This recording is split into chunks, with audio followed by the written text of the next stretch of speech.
Okay, so as you can see, we made great progress today. Frame bushings, we got the frame spring bushings done.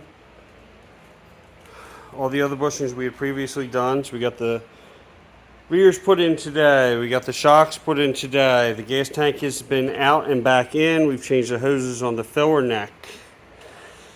The sending unit is now hooked up, the fuel lines are fully hooked up. New fuel filter, parking brake cables are run back into the bracket. We've got the motor mount, the body mount showed up today, so we got the body mounts all setting. I don't know if I already said shocks, but we get the shocks done. Steering boxes remounted. The sway bar has been out, cleaned, painted, new bushings reinstalled. Same with the end links. We redid those. We've got the wiring harness run back to the front axle. We started mocking up some of these steel brake lines. The motor mounts, we got those mocked up, tacked, and then welded. So they are fully welded. Everything's painted. And they are welded way better than factory. Factory just had a little tiny itty bitty skinny line running around. You could barely even see the weld. It was so small. But I guess that's what they figure is adequate, since they welded it to the top of the frame, the bottom of the frame, and the two spots on the inside of the frame. Drive shafts are back in. We'd already cleaned those up. The U-joints were still good.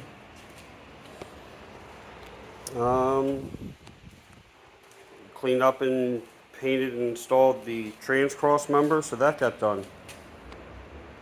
I know there's probably a lot more that we did that I'm just not thinking of, because we've had the drivetrain on and off probably 3 times today at some point. But we're getting there. So once we get these brake lines done, we're going to check some fluids. That'll be on our to-do list next. Change the oil in the engine. I might not even check the fluids, and we may just service the transfer case in both rears and just get it done and over with.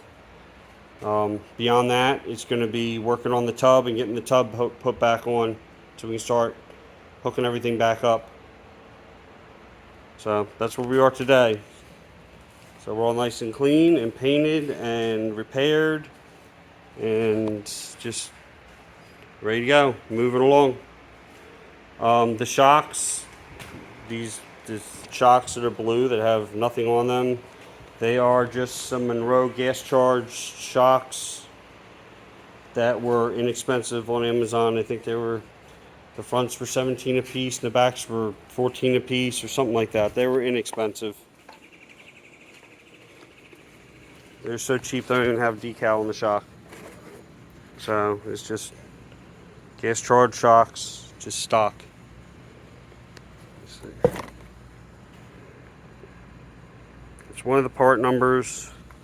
Don't ask me if it's front or rear, because I do not know what part number that was for. If that was for the front or the back. And here's the other one.